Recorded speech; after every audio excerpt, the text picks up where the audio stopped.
Grew up seeing the streets. Amen. In fact, I would go home right now and walk those same streets. That knowledge and those feelings will come, and some of that respect will come too. You know, because there's people that know you from where you're from, right? Yes, sir. My dad, everything to me. Everything to me. Even the bad part of him, I loved him. Right? This is how God loves. Look, he looked past your faults. Yes, sir. Right? Yes, sir. How can I, the little embryo, have an impact on a full-grown man? He was full-grown when I met him. So the point that I met him, guess what I learned? Full-grown. That's what I learned. Hello. Praise the Lord. I learned to walk. Amen. My walk is my daddy walk. Amen. And Nathan got it the best. I look at him as my daddy right there. But truth be told, the things that I picked up, I still had to decide how I was going to live my life. Yes, sir. Because each and every one of us have our own life to be responsible for. Yes, I'm not living for my dad. Amen. I'm living for me. But I'm praying that my life is honorable to him, to her. Y'all with me? yes, sir. Sin does not look right at any age. My dad had a 45 top of the closet in his room. I know because I'll always go in their room. I had a brother that was 2 years younger than me. I have. And then my sister, who is 4 years younger than me. And mom and dad was out. And I figured I'd go be like dad. And I'm in dad's drawer, plundering dad's drawer, looking at dad's magazines, and looking at dad's cologne, and putting on dad's jewelry, and dad's favorite shirt. It was a silk shirt laid on the edge of the bed. Why it was on the bed, I don't know. But it was right there. And I climbed up in dad's closet. Is that you?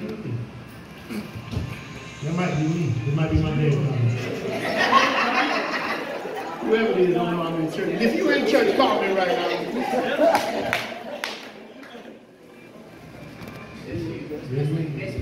Praise the Lord. So I climb up to the closet, had a chair.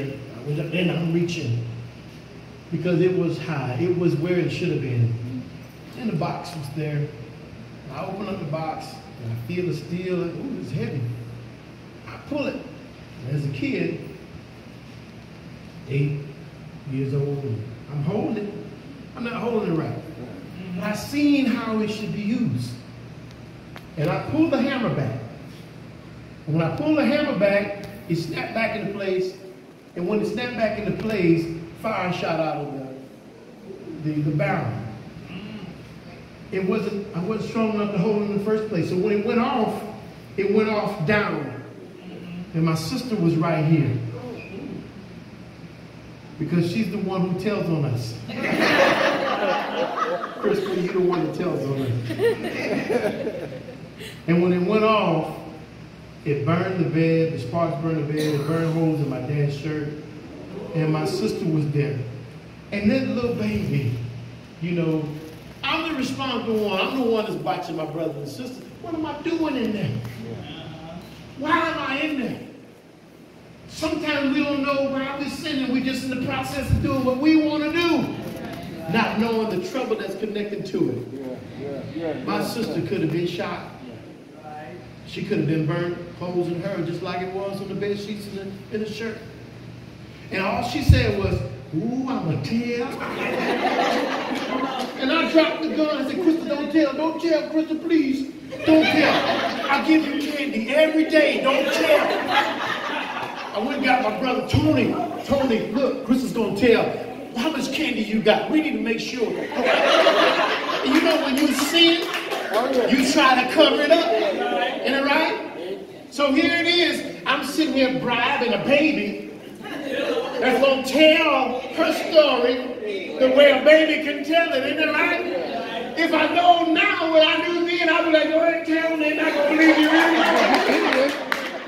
Can I get a witness? Because that's how some of us live our life in our sin, because ain't nobody going to believe it anyway. You can say whatever you want. I'm still not going to repent. I'm still going to be me. And we find ourselves still being in sin, still being in jeopardy of going to hell, still living with the trouble that we're in because we won't repent. My daddy's shirt, I took his favorite shirt, I threw it in the trash can. The sheets, I took all the sheets off and remade my mom's bed. We were customary to go back and just clean up the room anyway, until we was looking for stuff. Amen. So it wasn't uncommon for the bed sheets to be changed. Like, oh, the kids changed the bed, all right. Hey, but this time, just the shirt and then the gun. I had Tony to help me. Come on, Tony, we got to put this back. Got to put it back the way that it is. He was asleep. He's not going to know. Truth be told, I ended up confessing that to my dad years later. And he looked at me, he said, you know what? I always wonder where that shirt went. It was no big deal to him. But that's because there was some years that went by. He already accepted that the shirt was gone. But God was still in heaven waiting on me to repent. How many of us are living with sin?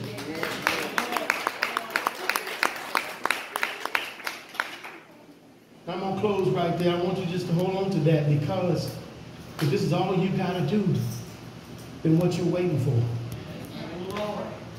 Are you waiting for it to get hard? Are you waiting for somebody to find you out first before you go before God? This is between you and God. And this is a choice between heaven and hell. And all you got to do is repent. Jesus is how you do it. You got to acknowledge who he is. He's the Son of God. That he died for you.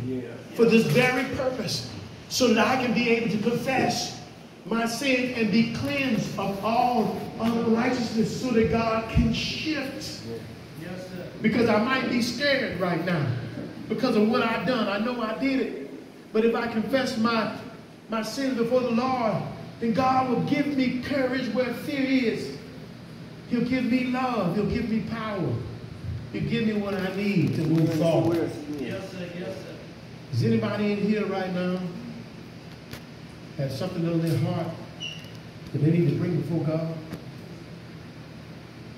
Is it worth your soul?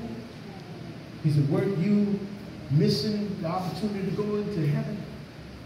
If Jesus has already made the way, all you have to do is walk in. Repent. Repent. Jesus and John. We'll open up the doors of the church. There may be somebody here.